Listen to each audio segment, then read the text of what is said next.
what Hasan Piker was telling Donnie. I wish he was paying attention. I mean, it's patently absurd. Yeah, he's right. I wasn't paying attention. I don't know what I'm talking about. Well, it seems to me like Bakari Sellers is not a fan of mine. Oh, I was on Fox News as well. Let's take a look. Oh, shit. They lost because they were, Democrats say they lost because they were scared of their donors. I think that they need to change their policies. It's a policy thing. Yes, it's 100%. By the way, the woman on screen has once called me a terrorist sympathizer. Wait, but she seems like she's using you as like cannon fodder. But yeah, now that I'm on the Dems, they like it. Oh, dude, they need to change their policies. Wait, my uncle's gonna.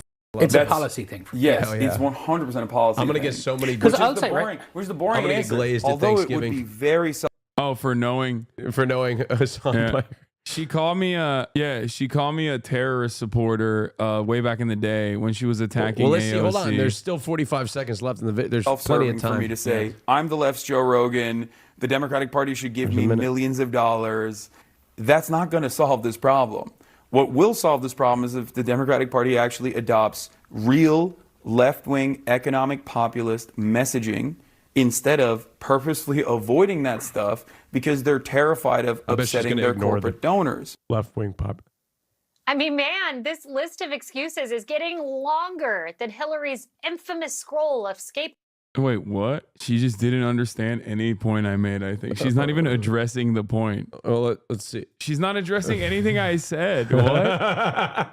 Yo, these people are so stupid, dude. I like her little outfit, though. It looks cool. She looks like a Wolfenstein propaganda minister for like the American territories.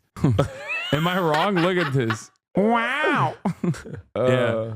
Back when she was Trump's press secretary, by the way, she said, unacceptable. AOC and Ilhan Omar teamed up with activists who said America deserved 9/11. These radicals would run the show in Joe Biden's America. Yeah. Remember when we ran the show in Joe Biden's America? Remember when I ran the show in Joe Biden's America? That was cool. Let's see. I mean, man, this list of excuses is getting longer than Hillary's infamous scroll of scapegoats after the 2016 election. Democrats are going to have to do a serious autopsy around the Thanksgiving table tomorrow, and they have to figure out what to do with Kamala. Some Democrats never want to see her again. They're begging her to not run in 4 years. They don't even want her to run for governor of California. None of this has anything to do with what you said at all. Yeah, no, they just put it there because I was on the Dems, I think. That's it. None of it had anything to do with that. That's amazing. You know what people are going to be sitting around the Thanksgiving table watching? Jenksgiving. Bro, look at this. Oh, you were pretty good. That's crazy. Oh, Bakari Sellers was asked about my one clip on CNN. Bro, there's a lot going on. This CNN, the CNN clip is making the rounds right now. It went on Fox News. It went on it went on like a bunch of other CNN broadcasts, and they just keep asking like Democrat Party consultants like, what do you think about this clip from this male podcaster, the Joe Rogan of the left? And yeah, you know, it's interesting to see. It's interesting to see people be tasked with having to respond to like the most normal question and objectively fail to do so in the appropriate way. Don't ever ask a Democrat to do left populist policies. Okay. Don't ever do it. It's like, it's poison. Yeah. We will never have self-reflection. Do not ask us to reflect. Pod Save America, love when you said the U.S. president needs to use agencies against Democratic senators to give them consequences, especially using all the actually up personal connections they use while in office. Yeah. I like that was considered a bridge too far to like actually hold politicians accountable and not let them get away with just doing regular corruption is like a shocking revelation. Like, yeah, I'm fairly certain that most people, if they were to encounter that position the first time ever without ever considering it beforehand, they'd be like, no, that's great. I love that. You know, that's my favorite thing. Please do that. But anyway, let's hear what the new hit was from CNN. Social media superstar, really, with almost 3 million followers on the video streaming platform Twitch. He's a progressive fan of Bernie Sanders. So popular, Democratic Party invited him to the DNC in August, and he sat down with CNN's Donnie O'Sullivan. Here's a little bit. There's a general sense that when it comes to the world of podcasts, alternative media, I don't even know what you want to call it, that Trump did a much better job with that than Democrats and Harris. Absolutely. I think that's true. Harris did consider going on Joe Rogan. Yeah. But she didn't. What is it that the Democrat Party has to do differently?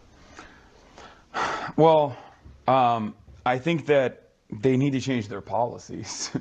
It's a policy thing for me. Yes, it's 100% a policy thing. Which is the boring answer. Although it would be very self-serving for me to say, I'm the left's Joe Rogan, the Democrat. I think even CNN are getting the same clips from Reddit. What are you talking about? This is CNN's own clips. Democratic Party should give me millions of dollars. That's not going to solve this problem. What will solve this problem is if the Democratic Party actually adopts real left-wing economic populist messaging instead of purposefully avoiding that stuff because they're terrified of upsetting their corporate donors.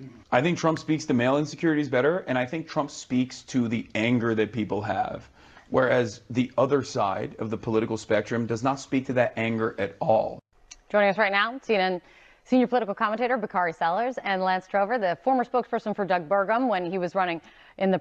Burgomaniacs, rise up. Oh, if he only knew. If he only knew how much of a burger head I was, you know what I mean? If he only knew that I was a burgomaniac. Republican presidential primary. It's good to see you guys. Thank you. Bakari, what do you think of all that? What Hasan Piker was telling Donnie? I wish he was paying attention. I mean, it's patently absurd. Yeah, he's right. I wasn't paying attention. I don't know what I'm talking about. Well, it seems to me like Bakari Sellers is not a fan of mine. To say that he wishes that Kamala Harris would adopt some populist economic policies. Was he talking about the fact that she wanted to build 3 million new homes? That you misunderstood, my friend. You and I have very different understandings of what left populism looks like. If you think a private-public partnership and deregulating the housing sector is left economic populism, well, that's why you keep losing, Bakari. That's why the party keeps losing. It's not I that hasn't been paying attention. It's you, my friend. Nah, that's fine. That's fine. We should just keep doing this over and over again. Honestly. Yeah, that's good. This is good stuff. With housing tax credits, or was he talking about the child tax credit or the earned income tax credit? I like that everything that he suggested is a tax cut, by the way. This was another thing that I mentioned in my conversation with Pod Save America with John Lovett, where I was like, when you think about it, when you think about where the Democratic Party is now and the economic messaging that they have 40 years ago, like, this would be considered the right-wing position. That's what's so crazy about it. Like, it's all tax credits and deregulation. Is all tax credits and deregulation is tax cuts. Like, that is crazy. That's crazy that this is like, you don't understand. Kamala Harris is talking about the opportunity economy. That's left populism. It's like, no, it's not. And the reason why these guys, I can't tell if Bakari Sellers here is just like genuinely lying on purpose. Like, he knows better, but he's still lying. Or if he's just oblivious because he has never encountered someone in his immediate vicinity that goes, what are you talking about? Like, no one thinks this is cool. I mean, the economic policies that she laid out were numerous. And she was the one who actually put forth policy plans. She put forth policy plans for African-American males. She put forth policy plans for Hispanic voters. So, I mean, I find it really troubling. Yeah, he didn't understand it. That's great. Okay. Yeah. She put forth policy plans for African-American voters. Like, dude, that shit doesn't work. It literally failed. What's wrong with you? Hey, Central Committee, thank you for the raid. Hope you had a good stream, brother. I love that. I love that he's like, what are you talking about? Excuse me, tax credits for black men with cryptocurrency accounts? That's populism. I don't get it. Like, what? It's like, dude, none of that worked. Why the f are you talking about this? Can you give me some examples of real left-wing populist economic policy? Yes, and I talked about it on Pod Save America as well. A federal jobs program that actually builds socialized housing, builds public housing that actually claws back the housing market prices, that draws it down by force, okay? Left populist economic messaging dictates Billionaires and corporations are the enemy.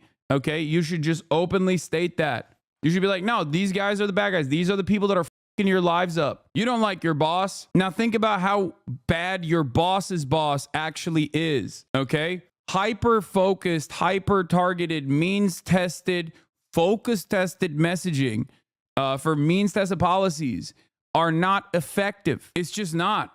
Nobody cares. Nobody understands it. You look like a boring, nerdy loser when you talk about that. Universal programs, universality is the key principle here. Okay, Bakari Sellers is a former, somewhat progressive guy who just took a bag and went and had his like very open heel turn as always. Classic. Economic policies that she laid out were numerous, and she was the one who actually put forth policy plans. She put forth policy plans for African American males. She put forth policy plans for Hispanic voters.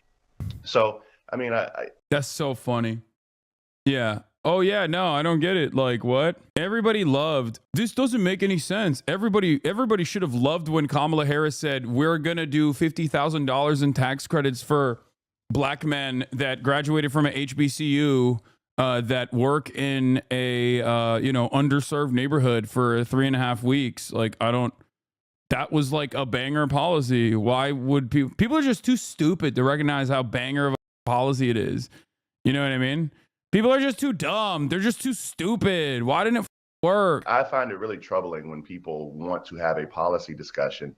The fact is, more people know what was in Drake's lawsuit against you. And Z-Dubber, thank you for the 10 community gift subs. Yeah, no. Look at that. Look. The ultimate point here is people are too stupid. They just know about like Drake's lawsuit more than they know about Kamala's policies. When people want to have a policy discussion, the fact is more people know what was in Drake's lawsuit against UMG, and they've actually studied that more than they studied Kamala Harris's policy proposals on social media. So I don't really want to hear a conversation about she should have put forth more economic policy proposals. Let me at this man. We are the expert losers. I know. Ay. I'm going to say Bakari's response to me is a perfect distillation of why Dems lose. He thinks 50K in tax credits for startups in the opportunity economy and a private-public partnership for building 3 million units of housing is left populism. He then implies the voters are too dumb to pay attention. Yeah. Tax cuts for transnational black men. Yeah. That's what we're going to do. We're going to prosecute transnational gangs. Prem looked through some of the comments, says many comments, including from Pod State fans, praising them for inviting us on, saying he's articulating things they've long felt, plus expressing contrasting frustration with the convo with the top Harris staff. Feels like a long time coming debate now unfolding more openly. Neat stuff. Yeah, that's why I'm very grateful for the Pod Johns for I'm very grateful for the Pod Johns for putting me up there, because like I think that a lot of people do feel this way. And when someone communicates their feelings and their anger and frustration, I think they develop a better understanding of why they feel the way that they do, why they're frustrated with the Democratic Party. And I think it's a good thing.